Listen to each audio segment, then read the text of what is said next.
Abdul El-Sayed has defeated Haley Stevens and AIPAC. The reason why I'm putting this at the front of the video is because I recorded an entire video about the results that had not yet been decided because I wanted to go to bed.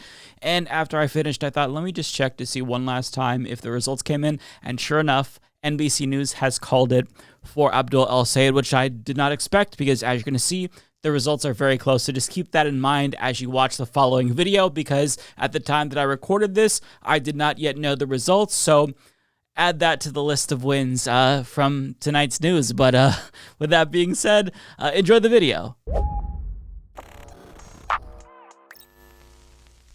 Well, it is 10:30 Pacific time when I record this, and as you all know, we had some elections take place today, and there is a lot to discuss. Unfortunately, I'm not going to have all of the conclusive results tonight. A lot of precincts are still counting in these states that we're going to talk about. Nonetheless, I think that we have enough of a tally to formulate some preliminary takeaways about the results. But just to give you a temperature check where I'm at, I feel okay. I don't feel disappointed.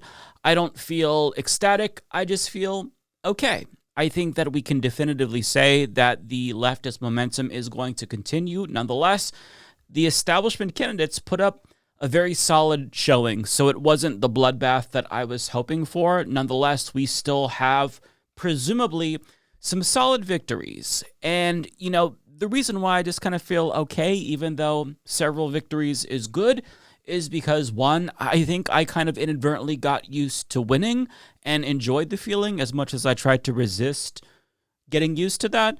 But also, you know, despite some likely victories, there's one race that really felt like a gut punch to see those results. And I'm, of course, talking about Cori Bush's race, which we'll get to. But let me just stop pontificating and rambling, really, and get to the results, because that's what you're all here for. So when it comes to the most important race of the night, the Senate race in Michigan between Abdul El-Sayed and Haley Stevens, well, currently, we don't know who's going to win. At the time that I record this video, with 79% of precincts reporting, Abdul is 2 points ahead of Haley Stevens. So it is very, very close.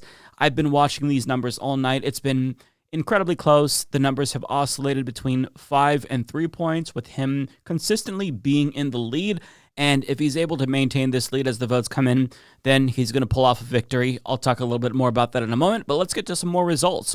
So in the 13th district of Michigan, Donavan McKinney has pulled ahead with 69% of precincts reporting. He currently has a 3-point lead above Sri Tanadar, the guy with the worst toupee I've ever seen.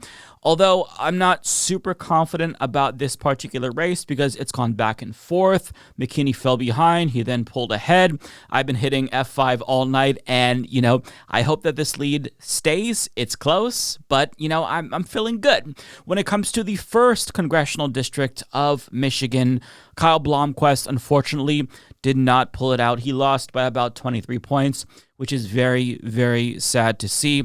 However, in the 7th congressional district, William Lawrence ended up pulling out a major victory by a landslide, arguably, and he won by 14.5 points, which is really impressive. This is a strong progressive. He's an organizer. I believe this is one of the founders of the Sunrise Movement, DSA endorsed, so really huge victory here. Now, in the 11th congressional district of Michigan, this is Haley Stevens' old seat, I believe. We have some bad news because Aisha Farooqi, she lost by about 18 points. This was the lefty that we were rooting for. Now, here's where it really hurts. In the 1st congressional district of Missouri, Cori Bush lost by 22 points. As you all know, she got ousted by an AIPAC-backed candidate named Wesley Bell in 2024, and my hopes was that this was going to be her comeback moment, but unfortunately, that's not quite where voters in this district are at. We'll talk a little bit more about this coming up. But moving on to a different district, in the 4th congressional district of Missouri, Hartzell Gray was so damn close. He lost by less than 3 points. And this one just hurts because he was right there. Encouraging to see him do so well. I hope he comes back because in 2 years, I think that seat is his if he wants it. Now, getting into Washington State, we had an interesting race. They have a jungle primary where the top 2 vote getters are the ones who proceed to the general. Now, this race looks like a bit of a missed opportunity because Kshama Sawant, who is the independent socialist running, she came in 3rd place. But if you look at Melissa Chaudhry, who was running as a Democrat, and Jacob Parasso, who was part of the Socialist Workers, they arguably were spoilers for Kshama Sawant. They all had very similar campaigns. Chaudhry, who was the Democrat, was running on all of the same policies that Kshama Sawant was running on, as was the case with Jacob Parasso. If they would have all came together and coalesced behind Kshama Sawant, who I think had the most name recognition and the record to actually make it, then she could have actually faced off against Adam Smith in the general and conceivably could have won. So I really hope that Kshama Sawant comes back and runs again, because this is a really impressive showing for an independent socialist. I mean, it is crazy to see, in this race, a Democrat play spoiler to an independent candidate. And I think that Kshama Sawant is one of the only candidates who could accomplish something like this. So really, really exciting to see her do so well, but at the same time disappointing because it's a missed opportunity. It's sad that these candidates didn't coordinate with one another and say, hey, let's back the person who clearly has the momentum. In my opinion, I think that was Kshama Sawant, but we saw some vote splitting, and unfortunately, you have the corporate Democrat facing off against the Republican. Now, let's go to Washington 3. Not really anybody particularly progressive or mind-blowing in this race, but there was a Democrat gaining some momentum against Maria Gluesenkamp-Perez in Washington's 3rd congressional district.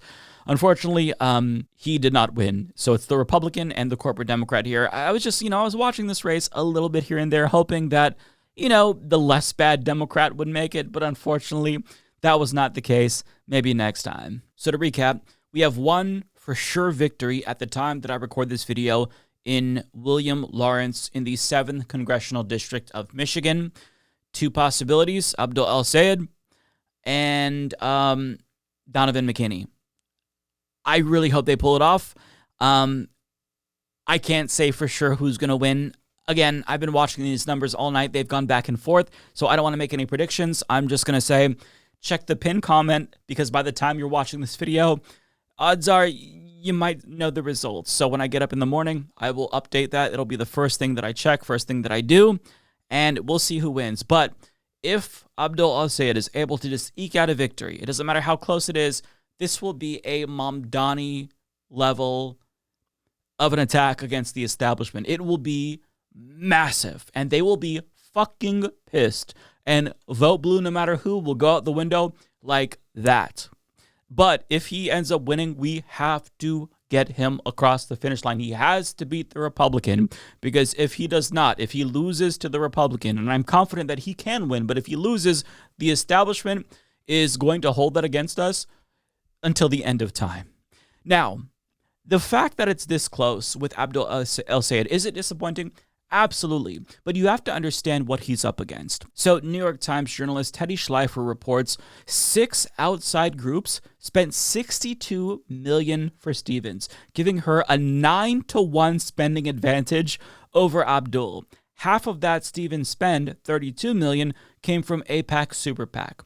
AIPAC Super PAC spent more than any single group has in a federal Democratic primary this cycle. So he was blown the fuck out by AIPAC, by all of this corporate money that the Stevens campaign was awash with, and it's still really close. So it's encouraging to see that they have to work that much harder. Their money doesn't go as far as it used to. Nonetheless, it's still discouraging that just having a progressive campaign isn't enough. You really have to have money to get the word out. A lot of people had the impression that Haley Stevens was progressive because she had so much money to send out flyers with her, and Obama, and a quote of Obama saying that she's wonderful. So people had this impression that Obama, this beloved figure within the Democratic Party, for better or worse in my opinion, but they thought, oh, well, Obama likes her, so this person must be progressive, because all Democratic voters, they really like Obama. They perceive him as progressive. So, she had the establishment credibility, and that helped her a lot. She got the word out, but still, with limited resources, comparatively speaking, Abdul was able to compete. And it was just a matter of if they heard who he was, if they heard his message and platform, then it would resonate. A lot of people heard the smears against Abdul El-Sayed. There were interviews with voters where they were saying, oh, I heard that he said some sexist thing about Gretchen Whitmer and he attacked Michelle Obama, all complete horseshit. But, this is the kind of thing that happens when you have these foreign lobbying groups and corporate PACs just bombarding the airwaves with all of this money. Now, speaking of, PACs bombarding the airwaves, I want to go to a tweet that was put out by Ad Impact. So they talk about Cori Bush's race, and they showed that AIPAC spent $4.3 million. This is on a House race, mind you, on ads for Wesley Bell, both through his campaign and through their proxy, United Democracy Project, and it just blew Cori Bush out of the water. She couldn't compete with her $185,000. And every single progressive, leftist, socialist, you name it, they're going to go up against corporate behemoths. But the amount of money concentrated in this race against Cori Bush is mind-blowing to me. It is mind-blowing. A foreign government bought this seat, and they paid money to defend the seat that they bought. So the people in the 1st Congressional District of Missouri, they don't have a representative. Israel has a representative. Think of how insane that is. A foreign government has bought a seat in our Congress. They're trying to buy a Senate seat, and we're just okay with this. We're okay with this individual who was elected to serve a foreign government. That is outrageous to me. Like, why is it when you factor in Republicans too, that Israel has more representation in our government than Americans? That is fucking outrageous. We shouldn't tolerate this. This should be illegal. But yet we allow them to just buy elections. And now Israel is getting representation in Missouri's 1st Congressional District. The people in that district, they don't have a representative. Cori Bush got tangible things for the people in her district. She was one of the folks who extended the rent freeze during the pandemic when when Biden was trying to get rid of it because he wanted to save money. She was like, no, people still need this. We need the moratorium. She, slept out on the steps of the Capitol. She got that extended. She put pressure there. She was a vote every single time against genocide for anything progressive that she could vote for. And Israel just came in and said, nope, that's our seat now. It's our seat. And it wasn't even like there was spending for Israel in particular. They were doing it for Israel, but they weren't saying, hey, Wesley Bell is for Israel. They were just saying, hey, he's the progressive. Cori Bush sucks. They weren't really even mentioning her. To my knowledge, it was just, hey, Wesley Bell is awesome. He has an amazing record. And it doesn't matter what the truth is because he had so much money on his side, he could craft whatever narrative he wanted. So now a foreign government has this seat in our Congress. It's astonishing. It really is astonishing to me. The fact that we allow this to continue every single election cycle, and they brag about this. Whenever they, get another win, they say, hey, we did this. That's us. Israel did this. So, I don't know what to say about that. Hopefully one day Americans will have as much representation in our government as Israel has, but I can't not be bitter about this, even despite the other wins, because Cori Bush is an American who wants to represent Americans, whereas Wesley Bell is an American who is representing a foreign country, specifically their colonialist and warmongering interests, and they paid money to get that. It's crazy. It's fucking crazy. The good news, however, when you zoom out, is that, yes, their influence is waning, especially when you see the race with Abdul El-Sayed. It's close, but the fact that they have to work so hard to buy the seat in the Senate is it's quite the tell, right? They are toxic. You do see some voters in Michigan saying, I'm not going to vote for a candidate who's taking AIPAC money. That's ridiculous. It's immoral, and I think our money should stay here in America.